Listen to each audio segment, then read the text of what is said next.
Nah, sore hari ini saya ingin berbicara mengenai seni menghadapi percobaan. Apa saudara? Tahukah saudara bahwa orang Kristen itu dibentuk bukan hanya oleh firman Tuhan, tetapi juga oleh lingkungan dan dalam tanda kutip percobaan. Kita ini seperti air, ditaruh di gelas, dia kayak gelas. Ditaruh di piring, dia ceper seperti piring. Ditaruh dimasukin di selang, dia seperti ular, seperti selang. Ditaruh di ember, dia membentuk seperti ember. Ditaruh di mulut kita, dia membentuk, mengisi rongga-rongga mulut kita. Jadi ini yang penting di dalam kehidupan kita, bahwa kita harus berhati-hati dalam menanggapi permasalahan. Nah, adiknya Tuhan Yesus itu, dia menulis satu ayat yang mengagetkan kita semua. Ya. Yakobus pasal 1, dan ayatnya yang kedua.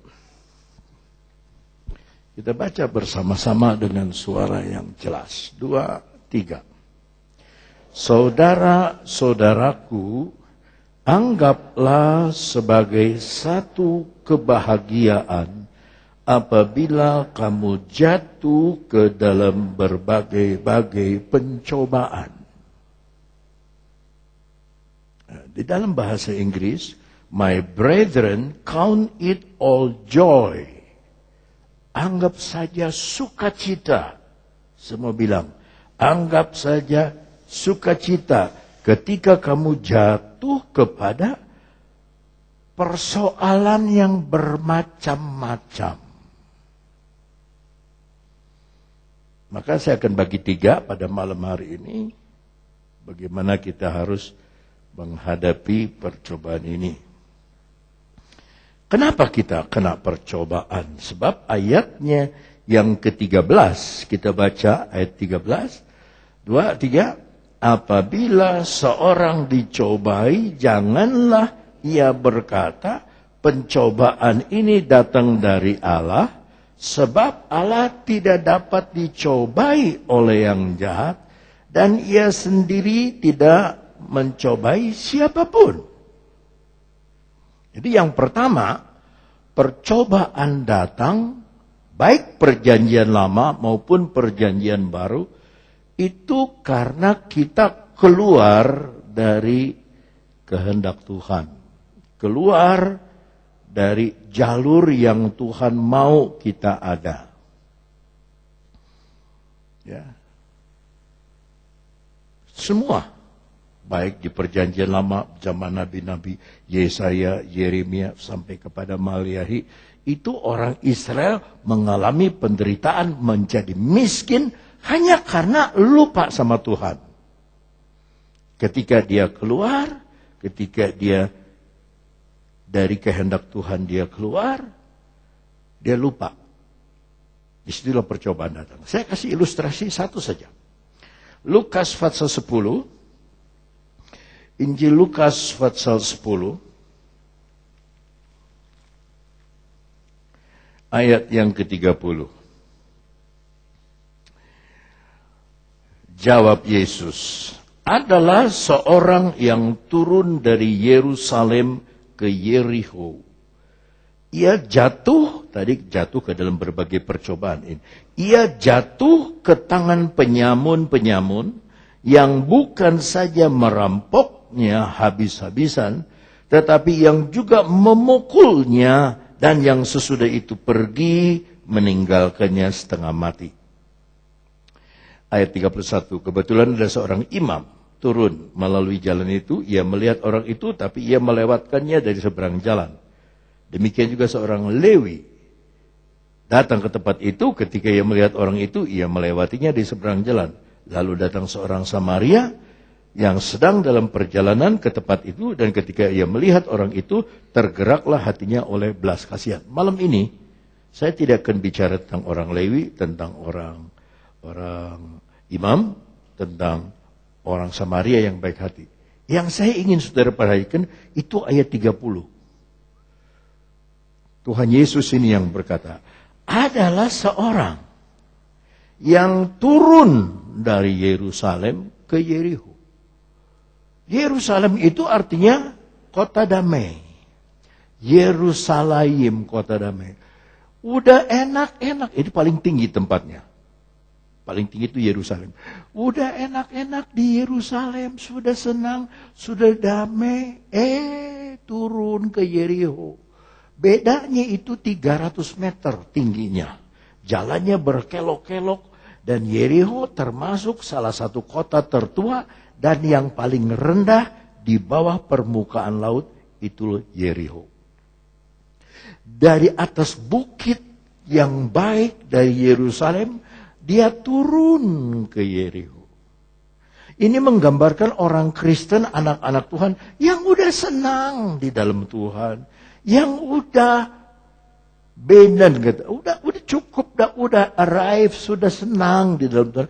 Bersama dengan Tuhan, mau apa lagi? Coba-coba dia turun. Dia turun.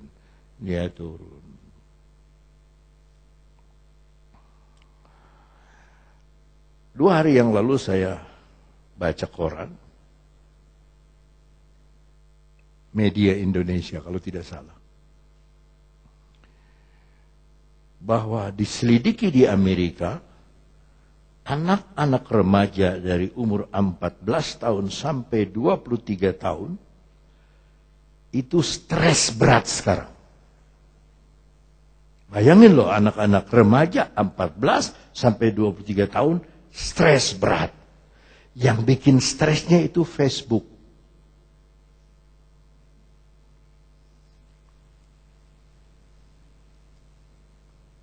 Waktu saya baca, terima kasih Tuhan saya nggak punya Facebook. Yang saya cuma punya, buka aja Facebook-nya enggak. Satu gereja di Amerika melarang pendeta-pendetanya punya Facebook. Sebab kerugiannya 3 kali lipat lebih daripada keuntungannya. Sama kayak pisau. Saudara nggak mungkin kasih pisau silet sama anak umur 3 tahun. Nih kamu mainin silet nih. Dia pasti luka. Tapi nanti kalau sudah dewasa, kalau orang ini, anak ini sudah dewasa, dia bisa pakai silet itu untuk potong jenggot. Saya sampai tidak ada waktu potong kumis sama potong jenggot. Sampai tidak ada waktu. 5:30 saya berangkat tadi ke Jakarta. Baru pulang harus sudah siap ketemu saudara. Saya mengaku dosa, saya tidak mandi. Belum mandi maksud saya. Tadi pagi saya mandi subuh-subuh. Tapi saya belum mandi. Dan mandi itu harus cepat, jadi ini harus pakai silet. Itu saya bicara tentang silet.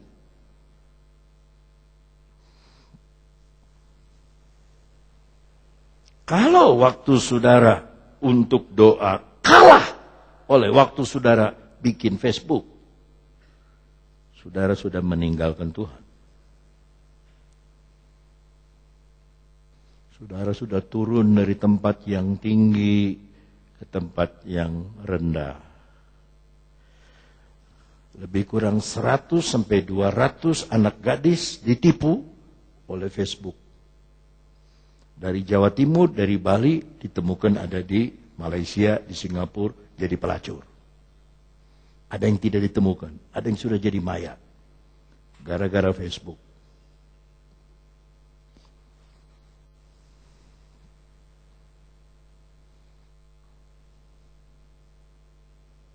Tidak ada yang taruh di Facebook itu foto monyet, itu nggak ada. Bintang film yang ganteng-ganteng, padahal dia bukan dia. Wah, macem-macem dah. Loh, Om Yoyo ada di Facebook. Bukan saya punya, itu orang lain. Dia foto sama saya. Ada di Facebooknya dia. Saya mah nggak pernah.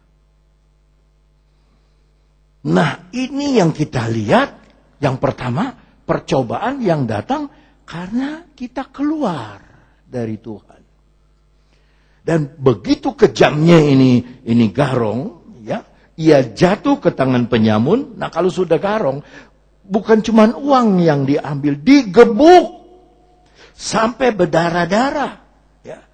Yang bukan saja merampoknya habis-habisan, tetapi yang juga memukulnya. Dan yang sesudah itu pergi meninggalkannya setengah hidup. Situ setengah hidup bukan? Bacanya apa? Baca di situ setengah apa?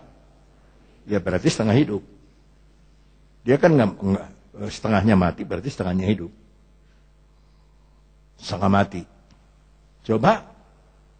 Salah, nggak ada salah. Cuman turun dari Yerusalem ke Yeriko.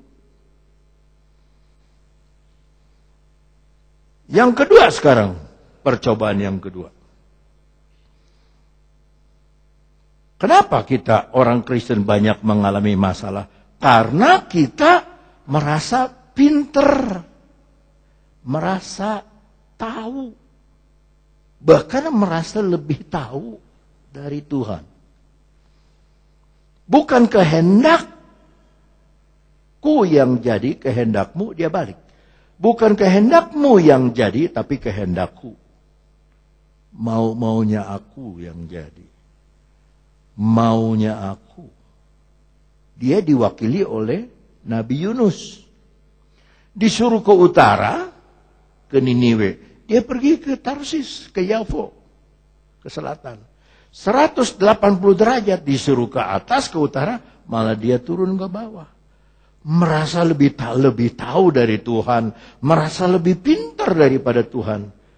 Tuhan gak kehilangan akal. Ikan denger-dengeran nama Tuhan. Dia gerakan tuh. Tadi ada yang menggerakkan, memberi angpau sama anaknya. Bapaknya itu udah 2 minggu gak main bass.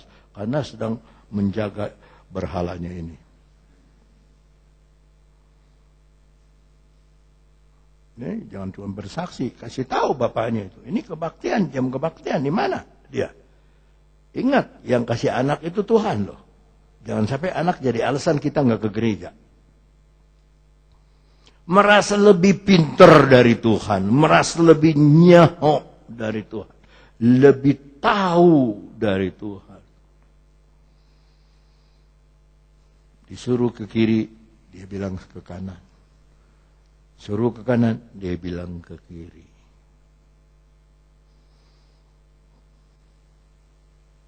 Nah, kedua contoh itu bukanlah yang dimaksud oleh ayat kedua dari Yakobus 1 tadi. Mari kita kembali kepada Yakobus 1 lagi dan kita baca ayat itu sekali lagi. Saudara-saudaraku, anggaplah sebagai satu sukacita atau kebahagiaan apabila kamu jatuh ke dalam berbagai-bagai pencobaan. Saya itu bingung sama Tuhan waktu pertamanya. Kok begini ya?